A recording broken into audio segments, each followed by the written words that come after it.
ตทรงประสนอยู่จิตพระโคสรรเสริญดังกางแขนพระองค์ทรงไถ่รับกาจิตพระโคสรรเสริญวงพระคิดทรงฤทธิ์พิสิทธิ์ความมรณะจิตพระโคสรรเสริญข้าจึงได้รอดพ้นจากบ่วงมารซาตา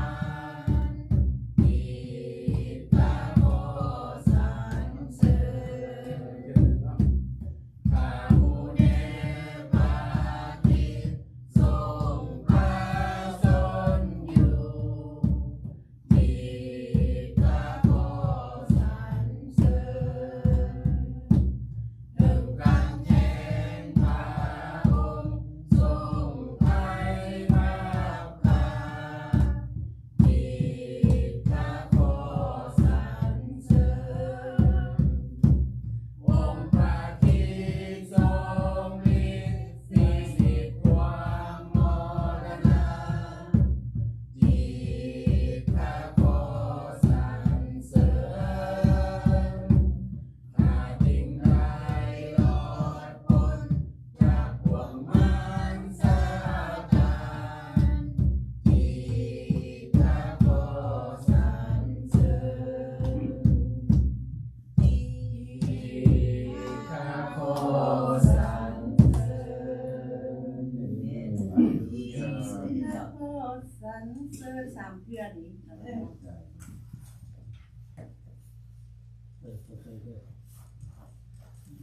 ด้วยเหตุใดข้า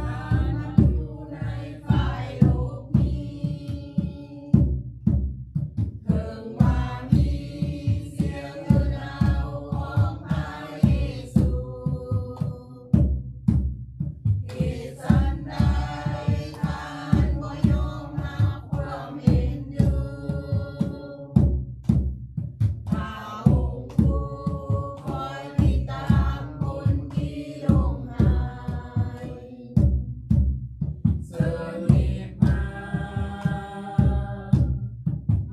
เดี๋ยวนี้มาอมที่สวงอกของพระเยซูพระองค์เสริญมาเดี๋ยวนี้ก่อนที่ความที่นักจะมาถึงกันด้วยเหตุใดท่านมาอยู่ในฝ่ายโลกนี้ถึงว่ามีเสียงเอื้อนเอาของพระเยซูเหตุฉันใดท่านบ่ยอมรับความเห็นดูพระองค์ผู้คอยตามคนที่หลงหายเสริญรีบมาเดี๋ยวนี้มาอมที่สวงอกของพระเยซูพระองค์เสริญมาเดี๋ยวนี้ก่อนที่ความที่นักจะมาถึงกันก่อนที่ความที่นักจะมาถึงกัน ผู้ใดถึงคงเห็นเพราะเห็นแก่ความชอบธรรมก็เป็นสุขเพราะว่าแผ่นดินสวรรค์เป็นของผู้นั้น พวกเรามาด้วยความปรารถนาแสวงหาสิ่งที่ยุติธรรมความจริงและความสมบูรณ์ พระเจ้าทรงปกป้องเราในความหิวโหยของพวกเราแต่ทรงบำรุงเ ขอให้พวกเรานมัสการพระองค์ผู้ที่เก็บในจิตวิญญาณของพวกเราที่บริบูรณ์อาเมนโอ้ข้าแต่พระบิดาเจ้าทรงสุดถึงฟ้าสวรรค์ผู้ทรงสาวกคนยิ่งกว่าพระองค์น้อมนมัสการพระองค์สรรเสริญพระองค์ขอบคุณพระองค์เจ้าที่เปิดพระองค์จะเป็นพระเจ้าที่แสนดีพระองค์ที่มีคุณภาพเมตตามีฤทธิ์อำนาจมีชีวิตตั้งอยู่ไปเป็นนิจขอบคุณที่พระองค์ทรงประทานชีวิตลมหายใจขอรับสุขอาหารไปมาด้วยความปลอดภัยขอบคุณพระองค์เจ้าวันนี้สรรเสริญพระองค์ขอบคุณพระองค์เจ้าขอให้พระองค์ทรงคิดที่ข้ามการพวกข้าพระองค์และทุกคนแก่ทุกคนได้เรียกของผู้งานแก่พระองค์เจ้าให้สำเร็จไปด้วยดีขอมีพวกข้าพระองค์ขออธิษฐานเพื่อที่พี่น้องผู้เจ็บไข้ได้ป่วยนอนอยู่ตามบ้านเมืองโดยเฉพาะนางผู้ป่วย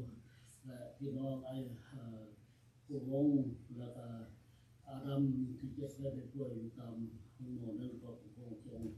เรียกมาชีวิตของพระองค์แต่ต้องพี่น้องเหล่านั้นขอให้เจ็บไข้เป็นโรคาให้อภัยต่อพวกข้าพระองค์เช่นกันอย่าได้พวกข้าพระองค์เข้าไปการทดลองจะขอสมบูรณ์จากการพิสูจน์ให้อาสามเพื่ออาจารย์ที่จะมาเป็นการนั้นขอพระองค์ทรงพาท่านขอบคุณสรรเสริญทุกสิ่งทุกอย่างขอพระองค์ทรงพาด้วยเหตุมาราชจักรยึดอำนาจราชมีขอ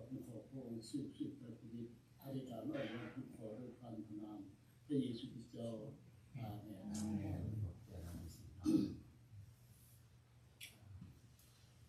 ขอเชิญพี่น้องยังมีความหวังเป็นครั้งสุดท้ายคือความหวังใหม่ลดน้อยความเศร้าลาลืมเสียเธอความ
ฐานเนาะ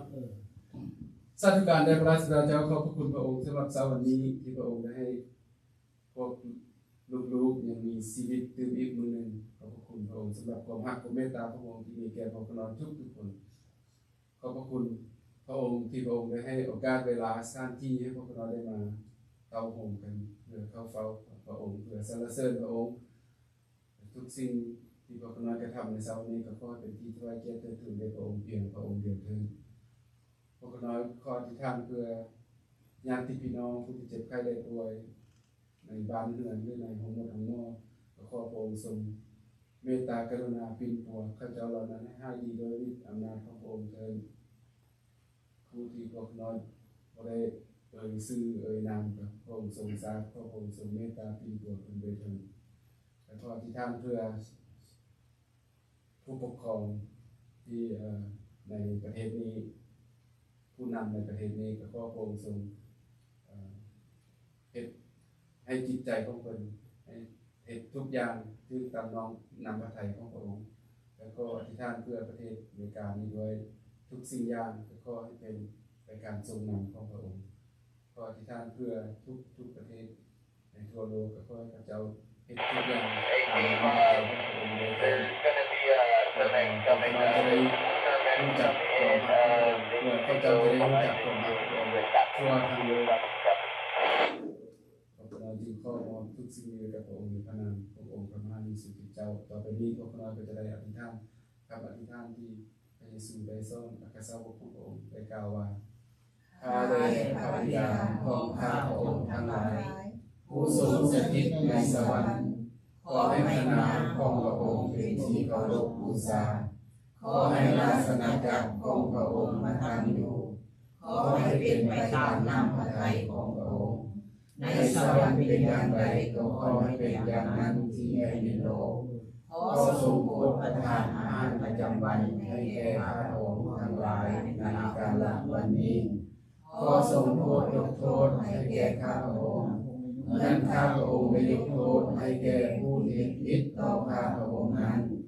และขออย่าพาข้าพระองค์เข้าไปในการทดลองแต่ขอทรงโปรดให้พ้นจากการชั่วร้ายเรียกว่าราชอาณาจักรฤทธิ์อำนาจและพระราชนีก็เป็นของพระองค์สืบไปเป็นนิจอาเมน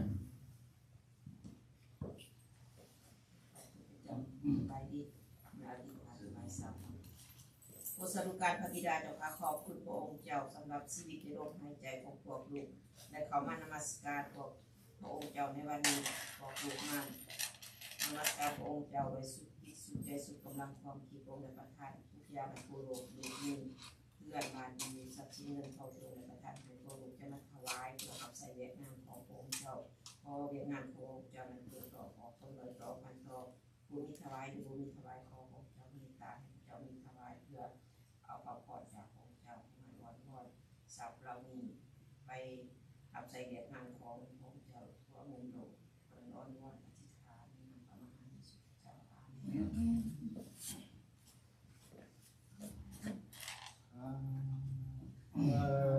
หมดทุกสิ่งแก่พระเยซูน้องถวายหมดด้วยเต็มใจข้า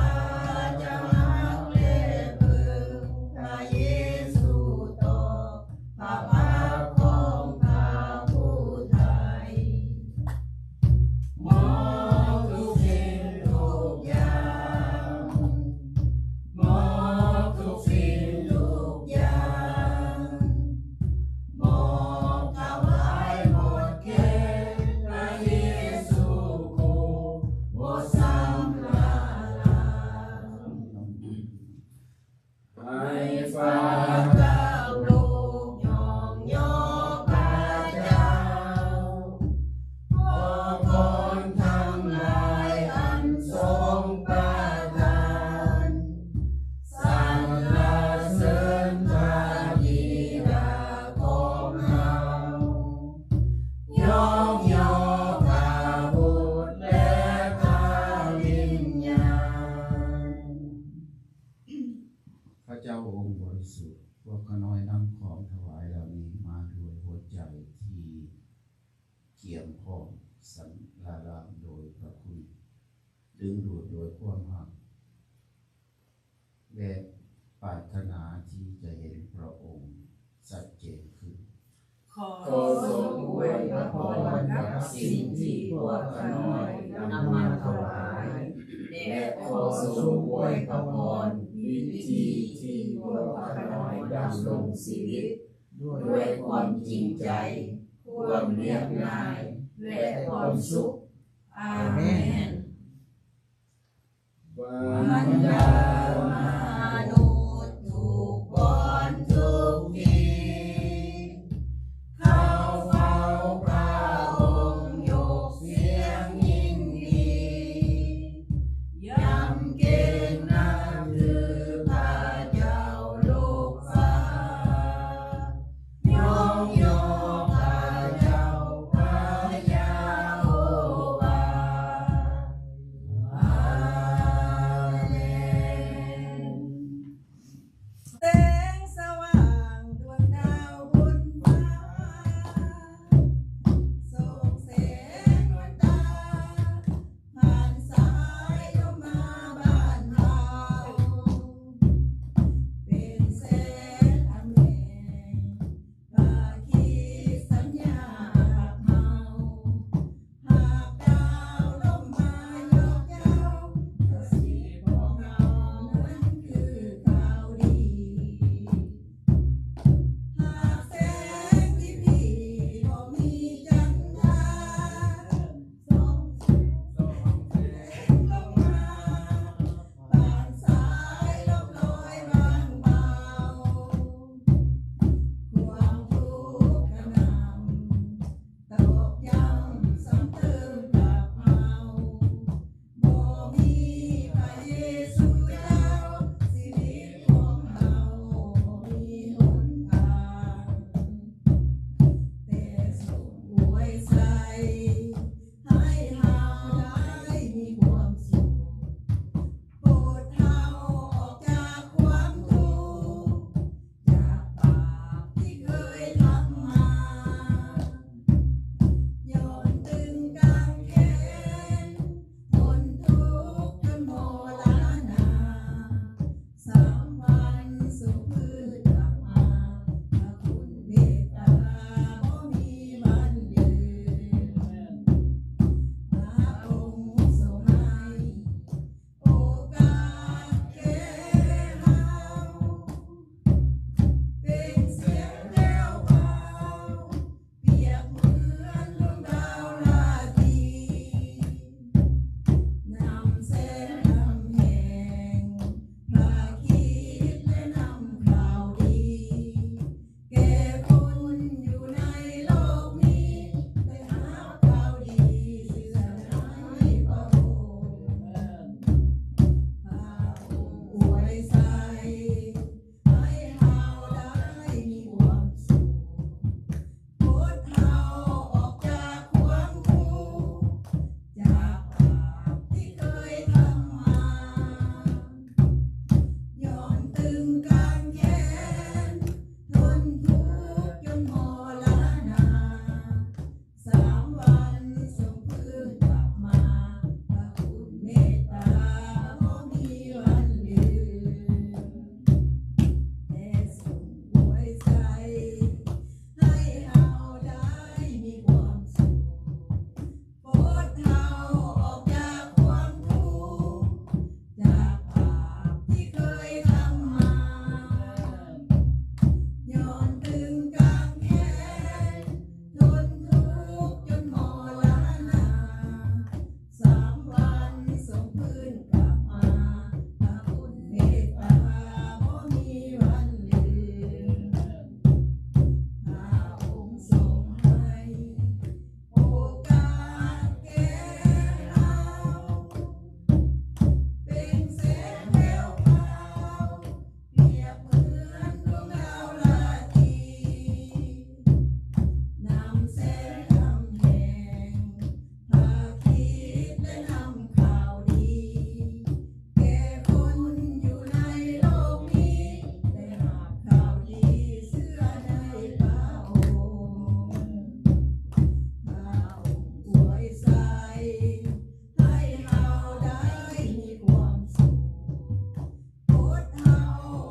สุดท้ายเนาะในมัทธิวบทที่5ข้อ10ชื่อนี้มันฮอดข้อ10ข้อ10อันนะ10 11กับ12เนาะคือว่าพวกเราเฮ็ดเราสิอ่านสำหรับสิอ่านเนาะข้อขณะสิอ่าน10ข้อ12เลยเนาะผู้ใดข้อ10ผู้ใดถือข่มเหงเพราะเห็นแก่ความชอบธรรมก็เป็นสุขเพราะว่าแผ่นดินสวรรค์เป็นของผู้นั้น11เมื่อเขาจะติเตียนข่มเหงนินทาว่าหายทานทั้งหลายเป็นความบ่จริงทุกอย่างเพราะเห็นแก่เฮาพวกทานก็เป็นสุขจงสมซื่นยินดีเพราะว่าบำเหน็จของทานทั้งหลายมีบริบูรณ์ในสวรรค์เหมือนดังนั้นแหละเข้าได้ข่มเหงผู้ประกาศพระธรรมที่อยู่ก่อนทานทั้งหลายนี่คือพระธรรมของพระเจ้าแล้วโหนใจกันอธิษฐานเนาะสาธุการแด่พระราชบิดาเจ้าขอบพระคุณพระองค์สำหรับเช้าวันนี้ที่พระองค์ได้ให้พวกน้อยได้มีโอกาสเวลาเข้ามาตั้งวงกันเพื่อจะสรรเสริญพระองค์ทุกสิ่งที่พวกน้อยกระทำในเช้าวันนี้ก็เป็นที่ถวายเกียรติเทิดทูนแด่พระองค์เพียงพระองค์เดียวเถิดต่อไปนี้พวกน้อยก็จะได้ศึกษาพระวจนะของพระองค์ขอพระองค์ทรงเจิมสติปัญญาแก่พวกน้อยผู้ที่จะมาก้าวได้มีสติปัญญามาจากพระองค์ให้ได้ทุกสิ่งทุกอย่างที่พวกน้อยจะกล่าวมานั้นก็ขอให้ออกมาจากพระโอษฐ์ของพระองค์ขอทรงเจิมสติปัญญาแก่ทุกท่านที่สดับรับฟังพระเจ้าได้มีสติปัญญาที่มาจากพระองค์พระเจ้าได้เข้าใจในพระวจนะของพระองค์ได้นำใช้ในชีวิตของพระเจ้าเป็นไปตามน้ำพระทัยของพระองค์เถิดพวกน้อยรับพระองค์และที่ท่านมอบทุกสิ่งให้กับพระองค์พระนามของพระองค์พระมหานิสุทธิเจ้าอาเมนพ่อแม่พี่น้องที่รักในองค์พระเยซูคริสต์เจ้าเขาได้เรียนมาหลายทิศแล้วเนาะตั้งแต่เริ่มแต่ข้อ3เนาะข้อ3แล้วก็ข้อ3ข้อ4ข้อ5ข้อ6ข้อ7ข้อ8ข้อ9จนมื้อนี้ข้อ10เนาะสุดท้ายแต่ว่าน้อยเพิ่มใส่11กับ12เพิ่นว่า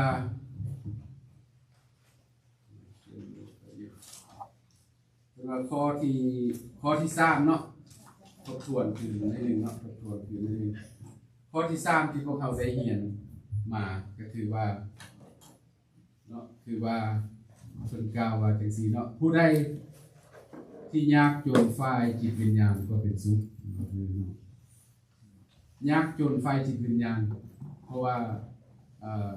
ภาษาอังกฤษแปลว่า poor in spirit เนาะ poor แปลว่ายากจนคนทุกข์เนาะที่ว่าบ่มียากจนฝ่ายจิตวิญญาณเฮาบ่มีเพียงพอเนาะฝ่ายจิตวิญญาณเฮามีแต่ฝ่ายร่างกายอยู่ในโลกเนื้อนั้นเนาะเพราะฉะนั้นให้เฮา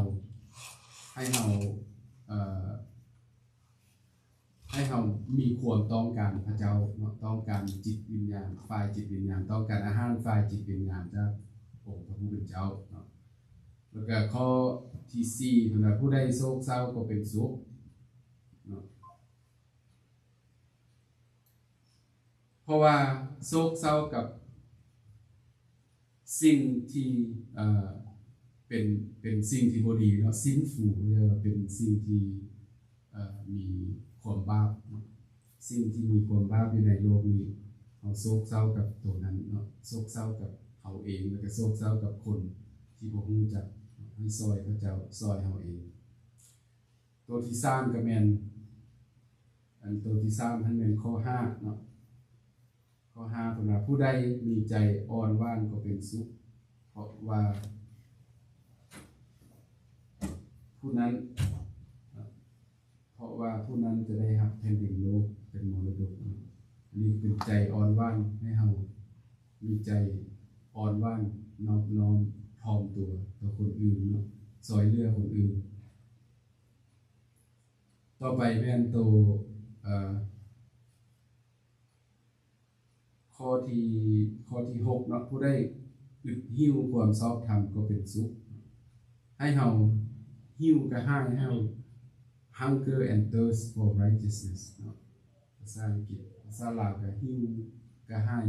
เทิงความชอบธรรมของพระเจ้าเอาอยากได้ความชอบธรรมนั้นเพราะว่ามนุษย์เฮาเฮ็ดเองบ่ได้นอกจากแต่ว่าพระเจ้ามอบให้กับเฮาเท่านั้นตัวต่อไปแม่นผู้ใดมีใจกรุณาก็เป็นสุข merciful be mercy for other people เพราะว่าเพิ่นว่าให้เฮามีใจกรุณาต่อคนอื่นเหมือนกับองค์พระผู้เป็นเจ้าที่มีใจเมตตากรุณาต่อเฮาเนาะตัวต่อไปแม่นข้อ8เนาะผู้ใดมีใจบริสุทธิ์ก็เป็นสุข pure in heart ใจเฮาให้บริสุทธิ์เพราะว่าเราจะได้มีความพัวพันเนาะกับองค์พระผู้เป็นเจ้าภาษาอังกฤษว่า leading greater relationship with God เราจะได้มีความพัวพันอันยิ่งใหญ่กับองค์ผู้เป็นเจ้าถ้าใจเราบ่บริสุทธิ์เราจะบ่มีการพัวพันกับพระเจ้าเนาะเพราะพระเจ้าให้เรามีใจบริสุทธิ์ต่อไปแม่นข้อที่9เนาะผู้ใดสร้างความสงบสุขก็เป็นสุขนี่เราได้เรียนอาทิตย์ที่แล้วเนาะผ่านไป make peace with those people that wrong you ที่ว่าเอาผิดกับคนอื่นเราก็ต้องได้ปรับความเข้าใจเนาะมีความเฮ็ดความสงบสุขกับคนนั้นหรือว่ามีคนอื่นผิดกันบ่ถูกต้องกันเราก็เฮ็ดให้เขาเจ้าได้กลับคืนดีเหมือนกันเนาะ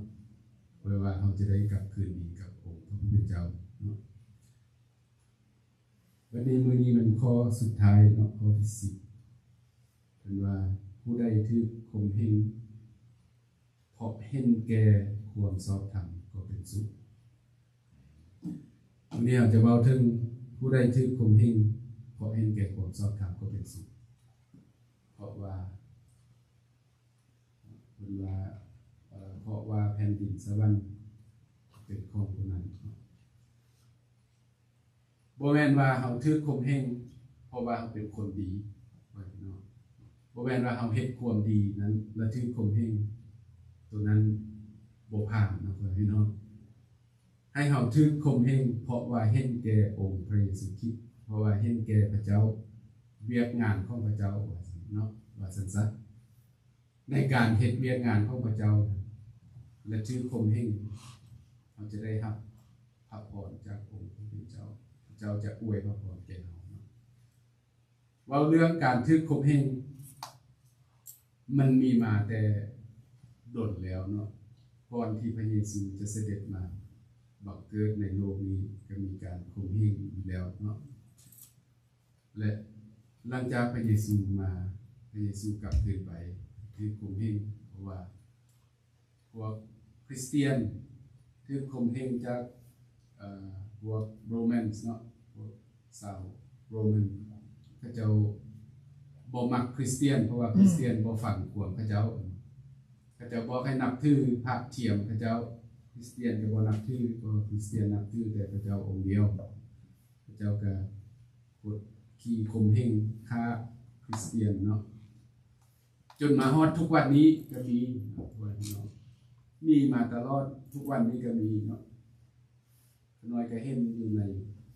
นYouTube ที่เราไปออกที่ประเทศลาวเฮาก็มีเนาะที่ว่าอยู่ทางภาคใต้เนาะมีบ้านนึงที่เขาเจ้ามี3ครอบครัวที่เขาเจ้าไปเชื่อคริสเตียนไปโบสถ์สั้นๆในบ้านเขาเจ้าก็บ่มีโบสถ์ดอกเขาเจ้าเป็นย่างไปบ่ไกลๆเนาะบ้านอื่นที่เขาเจ้ามีโบสถ์ไปเข้าโบสถ์ไปรับเชื่อพระเยซูคนทางไทยบ้านนั้นเขาเจ้าบ่มักเนาะบ่แม่นแต่ไทยบ้านละลาพวกอำนาจการปกครองเขาเจ้ามามางเหือนเขาเจ้ามามางเหือนเขาเจ้าละไล่เขาเจ้านี่บ่ให้อยู่เพิ่นว่าคันผู้ใดเชื่ออันพระเยซูแล้วเขาเจ้าบ่ให้อยู่เขาเจ้ามางพวกอันเจ้าของเหือนเขาเจ้าก็ห้องให้เนาะก็เฮ็ดแนวบ่ได้เขาเจ้าก็มางเหือน ราะฉะนั้นแล้ว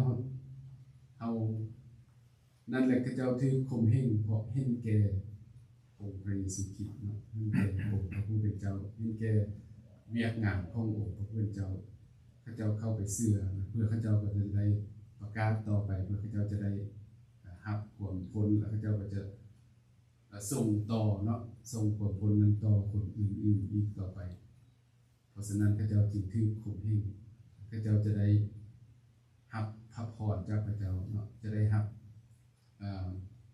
พระเจ้าจะมีหนทางเนาะพระองค์เพิ่นมีหนทางอันที่ว่ามนุษย์เฮาบ่เข้าใจพระเจ้าซอยเรือเฮาพระเจ้าอวยพรเฮาบ่ฮู้จักเฮาบ่เข้าใจว่าพระเจ้าเฮ็ดจังได๋เนาะแต่ว่าพระเจ้าเพิ่นมีหนทางที่จะซอยพระเจ้าจะได้รับพระพรอันที่ยิ่งใหญ่ที่สุดก็คือได้ชีวิตอันตลอดไปเป็นนิจเนาะเพราะฉะนั้นแล้วในบทเรียนบทนี้ที่พวกเขาได้เรียนมาเนาะเพิ่นมีหัวข้อใหญ่ที่ว่าเพิ่นว่า the beatitude ภาษาลาวเพิ่นว่าพระพรจากพระเจ้าภาษาไทยเป็นว่าพระวาจาแห่งความสุขนั่นก็คือพระเจ้าอวยพระพรทางวาจาเนาะทางปากของเพิ่นนั่นแหละที่เป็นความสุขเนาะเพราะฉะนั้นแล้วเพิ่นเฮาต้องได้เฮ็ดสิ่งเหล่านี้เนาะที่ขน้อยได้กล่าวมาเนาะ1 2 3 4 5 6 7 8มี8อย่างเหมือนกันเนาะพี่น้อง8อย่างนำกันตั้งแต่พระธรรมมัทธิวเนาะบทที่5ข้อ3ไปเริ่มต้นข้อ3เนาะที่ว่าผู้ใดยากจนฝ่ายจิตวิญญาณก็เป็นสุขข้อ4ผู้ใดโศกเศร้าก็เป็นสุขข้อ5ผู้ใดมีใจอ่อนหวานก็เป็นสุขข้อ6ผู้ใดอึดหิวความชอบธรรมก็เป็นสุขข้อ8ผู้ใดมีใจกรุณาก็เป็นสุขข้อ8ข้อ7เนาะมันข้อ7ขอโทษข้อ8ผู้ใดมีใจบริสุทธิ์ก็เป็นสุขข้อ9ผู้ใดสร้างความสงบสุขก็เป็นสุขข้อ10ผู้ใดถือข่มเหงเพราะเห็นแก่ความชอบธรรมก็เป็นสุขความชอบธรรมนั่นก็คือพระเจ้าเนาะเฮาบ่มนุษย์เฮาบ่มีผู้ใดมีความชอบธรรมมีแต่พระเจ้าเท่านั้นที่ความชอบธรรมเพราะฉะนั้นว่าเห็นแก่ความชอบธรรมนั่นก็คือเห็นแก่องค์พระผู้เป็นเจ้าเนาะเพราะฉะนั้นแล้วถ้าเราทำในสิ่งเหล่านี้เนาะ9อย่างนี้พระเจ้าจะอวยพระพรแก่เราในโลกนี้และในเมื่อเราในโลกนี้แล้วก็ในเมื่อที่เราได้สิ้นจากโลกนี้คือกันเนาะเราจะได้ไปอยู่กับองค์พระผู้เป็นเจ้าในสวรรค์อันสุขเกษมสำราญตลอดไปเป็นนิจนะพี่น้องขอพระเจ้าอวยพรอาเมนเอาร่วมใจกันอธิษฐานสาธุการแด่พระราชบิดาเจ้าขอบพระคุณพระองค์สำหรับพระวจนะของพระองค์ในเช้าวันนี้ขอให้พระน้อยจงจดจำเอาคำสอนของพระองค์นี้ไปใช้ในชีวิตของพระน้อยก็จะได้รู้จักสิ่งที่พระองค์นั้นสอบพระทัยเพื่อพระน้อยจะได้ทำทุกสิ่งที่เป็นไปตามนำพระทัยของพระองค์พระน้อยจะได้หับใส่พระองค์ติดตามพระองค์อยู่กับพระองค์ตลอดไปเป็นในพระนามขององค์พระมหาเยซูคริสต์เจ้าอาเมน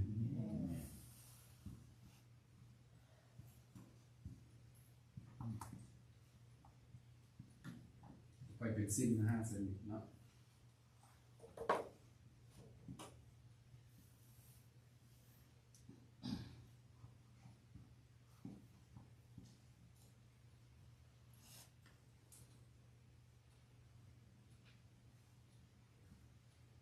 พี่น้องที่ฮักในองค์พระเยซูคริสต์เจ้านี่คือโต๊ะขององค์พระเยซูคริสต์เจ้าเพิ่นได้ตั้งขึ้นไว้เพื่อเฮาทุกๆคนและพระองค์ยินดีต้อนรับทุกๆคนและพระองค์ทรงพระองค์เสริมเฮาทุกๆคนให้มาฮักเอา ในคืนที่พระเยซูเจ้าจะทรงทึกทรยศอันพระองค์ได้ทรงจับเอาข้าวจีขึ้นมาและเมื่อโมทนาขอบพระคุณแล้วพระองค์ทรงหักข้าวจีนั้นและยืนให้สาวกของพระองค์ได้ทรงกล่าวว่านี้คือกายของเราที่หักออกพระเจ้าทั้งหลายจงเฮ็ดสิ่งนี้เพื่อเป็นการระลึกถึงเราและอย่างเดียวกันนั้นพระองค์ได้ทรงจับข้าเจ้าขึ้นมาและเมื่อโมทนาขอบคุณแล้วพระองค์ทรงกล่าวว่านี้คือพันธสัญญาใหม่ที่เราได้มีให้แก่เจ้าทางไล่คือพระโลหิตของเราเองคือไล่ลงของไม้กันแค้นเพื่อความผิดบาปของเจ้าทางไล่จงเฮ็ดสิ่งนี้เพื่อเป็นการระลึกถึงเราทุกๆครั้งเราได้กินและดื่มจากจอกนี้จะให้เรากินและดื่มเพื่อเป็นการระลึกถึงองค์พระเยซูคริสต์เจ้าจนกว่าพระองค์จะเสด็จกลับมาหาพวกเราอีกแม่นเราคงจะได้รับท่านสาธุการแด่พระราชบิดาเจ้าขอบพระคุณพระองค์สำหรับประการและพระโลหิตของพระองค์ที่ได้สิ้นพระชนม์บนไม้กางเขน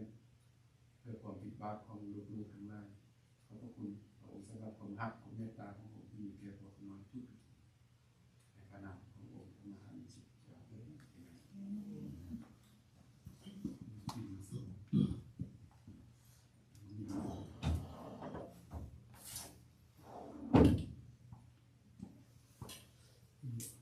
หลวงพ่อท่านบอก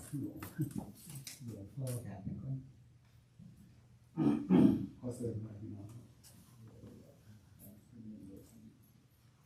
แล้วก็สิ่งนี้คือประการของกิจยาหักออกเลยนะครับ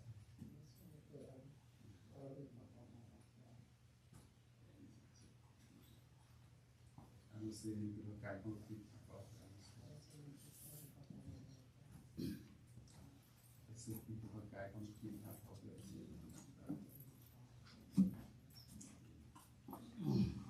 นี่คือประการของกิจหักออกแต่ก่อนนี้คือประการของกิจหักออกเราเป็นประการของ ถึงสุดที่คดี ทำแล้ว ไปเชื่อเขาบอกมันอยู่3 เดือนเท่านั้นแต่สมมุติดีเลยสุดที่ มีโต๊ะนี่เหลือเย็นไปมันเหลือนะ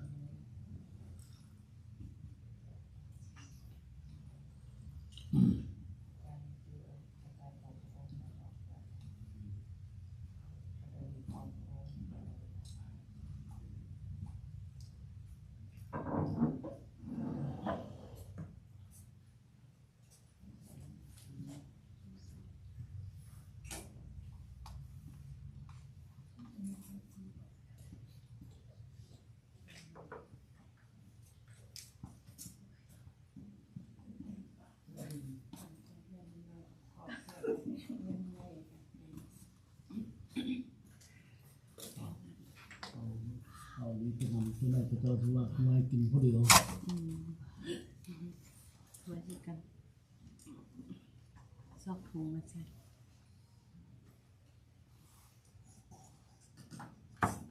ประกาศเนาะบทยังเลียวแล้วเนาะเดือนนี้แจกอาหารเดือน11นี่คือว่าไหวขนาดก็ใจนำพ่อแม่พี่น้องที่ได้มาซอยเพิ่นแจกอาหารเนาะข้าพเจ้าทรงอวยพรแล้วก็สำหรับเดือนหน้าแม่นวันที่20เนาะ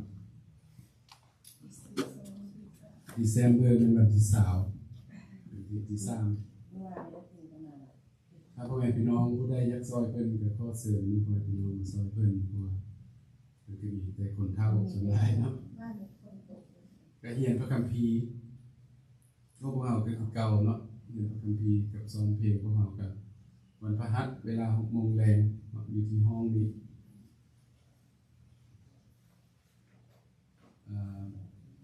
ของตัวชีวาทวายเพื่อร่างขาโบสถ์ขน้อยก็ได้แจ้งให้พ่อแม่พี่น้องแล้วเนาะได้โทรให้อาจารย์ส้มได้มารับเอาอยู่ที่เฟิร์มละมีเรื่องเดือนในเดือนหน้าเนาะเดือน12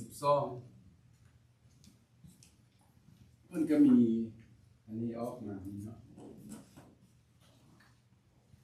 ในเดือน12เนาะเพิ่นจะเริ่มเพราะว่าอันเพิ่นสิเริ่มตัวใหม่เนาะบทเรียนใหม่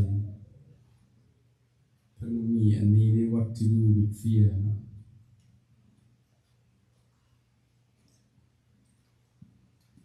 เพิ่นก็มีบทเรียนตัวใหม่เนาะให้พวกเราได้มาเรียนนำกันแล้วก็ที่ที่2เพิ่นสิมีพอดลักเนาะพอดลักเพิ่นสิมี art project เนาะเพิ่นสิเฮ็ดโคมไฟเพิ่นสิเฮ็ดโคมไฟอันนี้ยามที่เฮามีพอดลักเดือนหน้าเนาะที่2แล้วเพิ่นสิให้เฮาเฮ็ดโคมเฮ็ดเนี่ยก็ภาษาลาวแบบแบบอันน่ะเพิ่นสิเอาธงเนาะเพิ่นสิเอาอันน่ะธงตลาดเฮ็ดแต่ว่าคนอยู่ลาวเฮามักเฮ็ดอันน่ะดาวอันนั้นเนาะไว้เนาะเฮ็ดดาวแล้วเฮาเขียนไตใส่ไหนห้อยไว้เขาเจ้าสิเฮ็ดอันนี้เฮ็ดไปธงอันนี้แล้วเขาเจ้าสิไปใส่อันน่ะในเซนจูรี่เนาะในห้องนมัสการห้องใหญ่เพราะฉะนั้นถ้าว่าพ่อแม่พี่น้องฮู้จักเฮ็ดดาวเฮ็ดดาวแล้วอันห้อยไว้แบบอยู่ลาวต้องได้ใช้ไม้ไผ่ต้องได้ใช้ไม้ไผ่มาเล่ามัดคือน้อยเคยเฮ็ดเนาะอย่างน้อยก็เฮ็ดยากเพราะว่าผู้น้อยเล่าไม้เนี่ยก็บ่เป็นดีเคยเฮ็ดอันน่ะดาวโขมเนาะโขมดาวเนาะดาวโขมเพิ่นสิเฮ็ดในอาทิตย์ที่เฮามีพอดลักเนาะ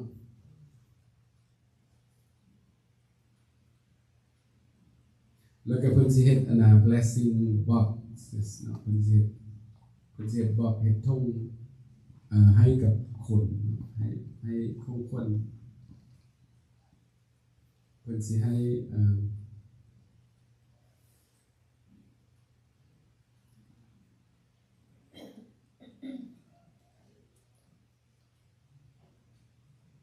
เพิ่นสิเฮ็ดอันน่ะของคนเพราะว่าในเดือน December เนาะเพิ่นมีอันนั้นให้พวกพี่น้องมีการไต่เทียนแต่ละทิศเฮาไปนมัสการโบสถ์ใหญ่แล้วเพิ่นสิไต่แต่ละเทียนใส่เทียนคริสต์มาสนะเพิ่นเอิ้นคริสต์มาสแคนเดลเพิ่นแต่ละทิศเพิ่นไต่แต่ละเล่มจนฮอดเล่มสุดท้ายเนาะในมื้อคริสต์มาสแล้วเพิ่นไต่ตัวสุดท้ายนั่นแล้วก็เพิ่นมี holiday concert เนาะถ้าว่าพี่น้องอยากมาฟังคอนเสิร์ตมาเบิ่งคอนเสิร์ต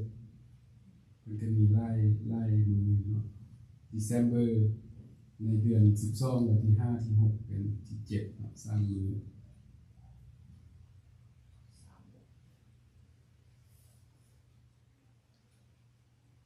แล้วก็ December 13มันก็มีอยู่บ่อนอื่นอันนี้บ่แม่นอยู่โบสถ์เนาะแล้วก็มีตัว December 14ก็มีสิ December 19นี่ก็มีเนาะแต่ว่าบ่ได้อยู่บูธก็ได้คือน้อยอันน่ะเบิ่งรายละเอียดอีกแล้วบอกกับเพิ่นคริสต์มาสอีฟสำหรับเดือนหน้าที่มีคริสต์มาสอีฟนมัสการเนาะรวมกันนมัสการรวมกันตอนก่อนมื้อคริสต์มาสตอนแรกนะพี่น้องเอาไต้เทียนเนาะแต่ละปีก็จะมีไต้เทียนอันนั้นเวลา 5:00 นเนาะเวลา 5:00 นเป็นเฮ็ดChristmas Eve service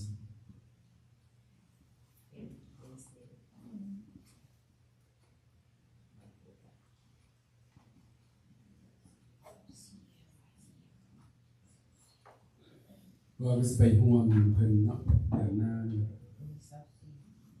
เดือนหน้าเบิ่งเดือนหน้าไปห่วงที่ทำอิฐวันที่7แล้วก็ไปห่วงถ้าเบิ่งคริสต์มาสกันเนาะคริสต์มาสอีฟผู้ใดอยากมาก็ได้บ่เป็นหยัง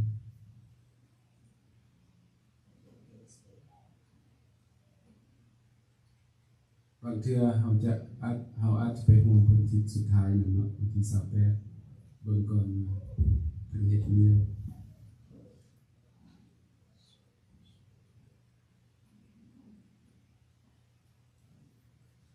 โอเคเนาะมีแต่เท่านั้น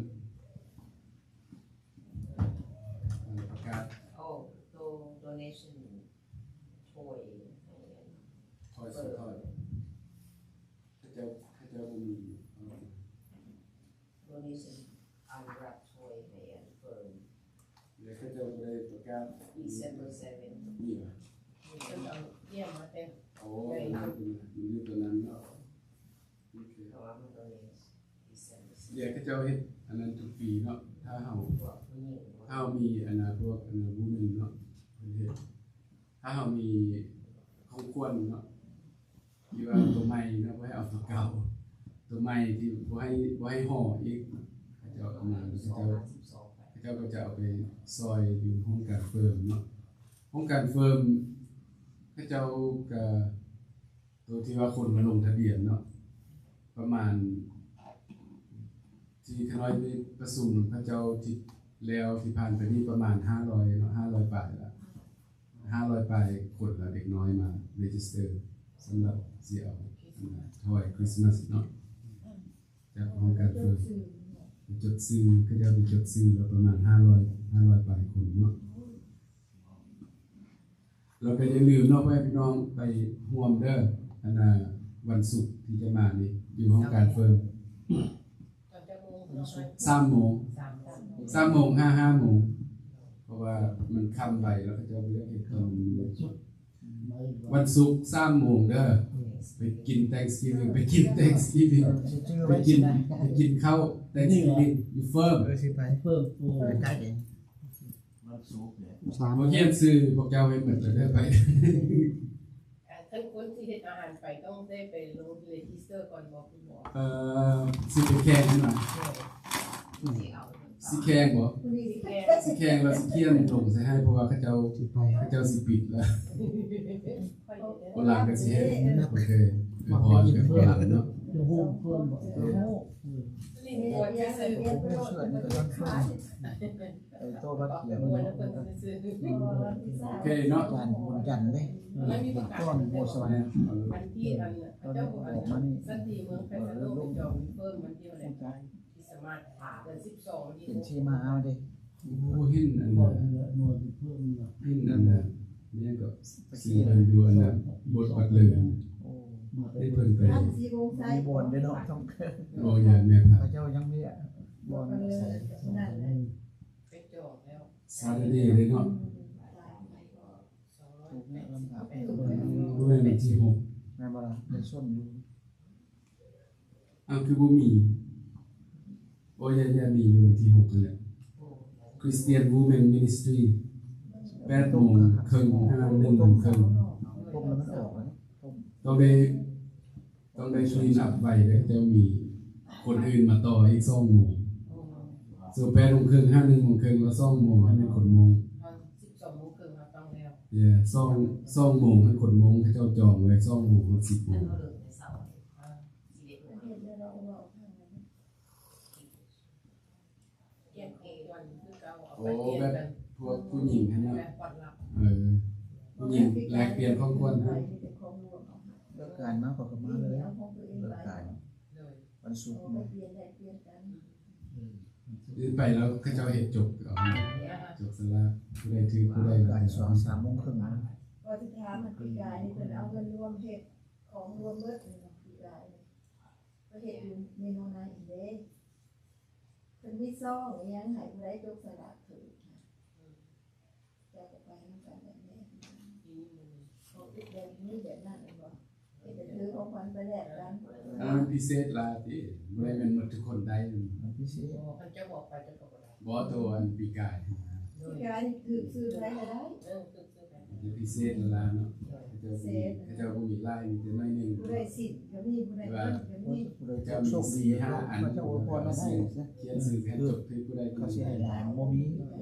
ได้ค่ะ แลกเปลี่ยนเนาะเขาคนแลกเปลี่ยนโอเคเอาห้องเพลงสุดท้ายดูกันเนาะ โอ้ยลูกกระยักขาก็ได้ เขาไปจะมีขา ต้องคอมพลีทและลูกยังได้อยู่ยอมจงมีความสุขสำราญใจราชา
คุณความรักและสันติสุขที่มาจากองค์พระเยซูคริสต์เจ้าจงสถิตอยู่กับพ่อแม่พี่น้องทุกท่านตลอดไปอาเมน อาเมน